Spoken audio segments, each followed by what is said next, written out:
Craig said that Europe is being crushed by mass migration, and I wonder whether your friends on the other side agree with you on that. Well, I'd let you respond to that if you like. So we have been working intensively on the topic of irregular migration. And we have, from the very beginning, said that migration is a European challenge that needs a European answer. As Europeans, we will fulfill our international obligations, as we've done in the past, also in the future. But we, as Europeans, are the ones who decide who comes to the European Union and under what circumstances, and not the smugglers and traffickers. That's the principle in which we are working. I will say this, they did ask me when I got off the plane, immigration, Europe has a tremendous problem, and we do too, but we've sealed our borders. We have nobody coming in, and we have hundreds of thousands of people being taken out, and the bad ones first, and I think we're doing a very good job of that. But it literally registered 0 people last month. You probably saw that, nobody. And Europe has a very similar problem. I think they're going to end up in the same place. You might as well go there quicker. And the other thing I say to Europe, we will not allow a windmill to be built in the United States. They're killing us. They're killing the beauty of our scenery, our valleys, our beautiful plains. And I'm not talking about airplanes. I'm talking about beautiful plains, beautiful areas in the United States. And you look up and you see windmills all over the place. It's a horrible thing. It's the most expensive form of energy. It's no good. They're made in China. Almost all of them.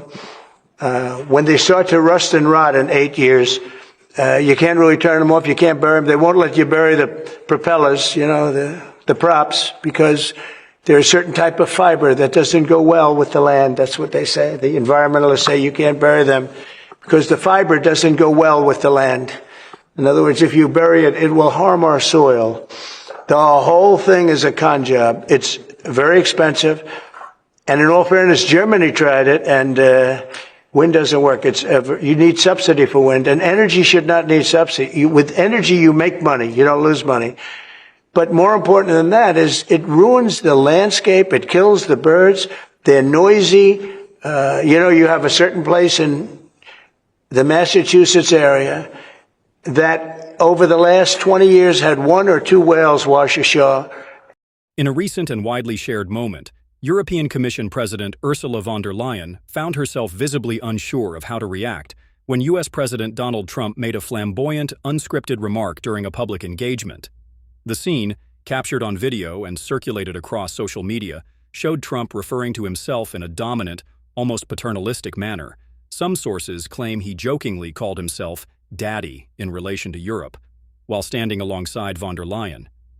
Her reaction was one of visible discomfort, a mix of an awkward smile, a frozen posture, and apparent confusion, which quickly became fodder for commentators and meme creators alike. While the moment may have appeared humorous on the surface, it also underscored deeper tensions between US and EU leadership styles, political strategies, and power dynamics. This peculiar moment took place against the backdrop of a highly charged trade negotiation. In July 2025, Donald Trump, returning to the global stage with renewed assertiveness, threatened to impose massive 30% tariffs on a range of European Union goods, including automobiles, steel, and aluminum. The proposed tariffs sent shockwaves through European economies, especially Germany, whose manufacturing sectors heavily depend on exports to the United States. Initially set to take effect on June 1st, these tariffs were temporarily postponed after a phone call between Trump and von der Leyen, which Trump described as very nice. The postponement bought the EU precious time, extending the negotiation window to July 9th. Facing mounting pressure, von der Leyen personally traveled to Trump's golf resort in Turnberry, Scotland, to reach a last-minute deal. What followed was a high-stakes negotiation that ultimately resulted in a trade agreement hailed by Trump as the biggest and most beautiful deal ever made with Europe. According to the agreement, the previously threatened 30% tariffs were reduced to a still substantial 15% baseline for most EU goods. In return, the EU pledged to significantly increase its imports of American liquefied natural gas, LNG, military equipment, pharmaceuticals, and aircraft. While this deal avoided immediate economic disaster, it came at a considerable cost to the EU's strategic leverage, with many analysts and politicians labeling it a form of economic capitulation. Reactions to the deal were mixed and revealed a fracture within the EU's political landscape. Germany's Chancellor Friedrich Merz welcomed the agreement as a necessary step to prevent economic fallout, particularly for the automobile sector. Ireland's Trade Minister Simon Harris echoed this sentiment, expressing relief that uncertainty was temporarily alleviated. However, the tone was drastically different in Paris and Budapest. French Prime Minister François Bayrou condemned the agreement, calling it a somber day when a values-based alliance submits to economic coercion. Hungarian Prime Minister Viktor Orbán, never shy about voicing controversial opinions, remarked that Donald Trump ate von der Leyen for breakfast, adding that Madame President is featherweight in the art of negotiation. These polarized responses reflect a broader strategic dilemma.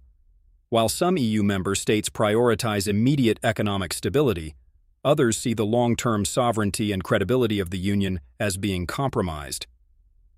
The viral nature of von der Leyen's reaction to Trump's antics, and particularly the so-called "daddy" comment, was emblematic of the deeper symbolic imbalance many perceive between the EU and the United States under Trump's leadership. Trump's style is known to be performative, brash, and dominated by showmanship. He thrives on public posturing and unpredictability, often leaving traditional allies and rivals struggling to keep up. Von der Leyen, on the other hand, is emblematic of the EU's technocratic and carefully choreographed diplomacy. Her blank expression and awkward smile in that moment, caught live for the world to see, represented a cultural clash more than just a moment of poor optics. It highlighted how unprepared European leaders often appear when confronted with Trump's aggressive and unapologetically American-first political playbook. Beyond the surface-level awkwardness, the deal itself has profound implications for EU-US relations. Many experts argue that while the agreement may have bought temporary peace, it has done little to rebalance the transatlantic partnership. The 15% tariff, although lower than the originally proposed 30%, is still a significant increase compared to previous trade norms, where tariffs averaged around 2 to 3%. Furthermore, the agreement is heavily tilted in favor of U.S. interests. While the U.S. gained increased exports and tariff protections, European exports will face new competitive pressures in the American market, especially in industries like automotive and agriculture. More importantly, the deal did not address structural issues such as subsidies, regulatory divergence, and digital services taxation, areas that have long plagued US-EU trade talks. There's also the issue of European sovereignty. Critics argue that the EU, in caving to Trump's tariff threats, has signaled that it can be economically coerced, undermining its efforts to be seen as a strong, independent global actor. Editorials from outlets like the Financial Times and Politico Europe have described the agreement as a diplomatic misstep, cautioning that it sets a dangerous precedent. The EU has tools at its disposal, such as the Anti-Coercion Instrument, ACI, designed to retaliate against economic blackmail from foreign powers. However, in this instance, those tools were not used. Instead, the EU appeared to prioritize appeasement, which may embolden similar tactics in future trade talks, not just with the US, but also with China, Russia, and other assertive economic powers. Strategically, the deal also has implications for Europe's long-term economic model. By increasing its reliance on US LNG and military hardware, the EU may be locking itself into asymmetric dependencies. This shift is especially problematic given Europe's ongoing efforts to diversify its energy sources after reducing its reliance on Russian oil and gas. Critics within the EU Parliament and various policy think tanks are calling for a re-evaluation of transatlantic relations and a more unified, assertive European trade policy that can resist external pressure and align more closely with the EU's climate and strategic goals. The moment between Trump and von der Leyen, humorous as it appeared, thus symbolizes a larger truth. Europe is at a crossroads. The era of predictable transatlantic diplomacy may be over. Under Trump's resurgence, the U.S. is pursuing an unapologetically transactional approach to foreign policy, one that offers few favors to even its oldest allies. For the EU, this means that building internal consensus, reinforcing institutional strength, and standing firm on core principles is more important than ever. The image of von der Leyen frozen next to Trump is not just about body language. It's a metaphor for a continent momentarily paralyzed in the face of shifting global power dynamics. In conclusion, the viral clip of the European Commission president appearing bewildered at Trump's antics may have provided the internet with a brief laugh, but it also offers a deeper reflection on the current state of EU-US relations. It represents the tension between old alliances and new realities, between diplomacy and spectacle, between stability and coercion. As global politics becomes increasingly shaped by strongman tactics and performative leadership, the EU will need to rethink how it engages with such personalities and how it can prevent symbolic awkwardness from translating into real-world political and economic weakness.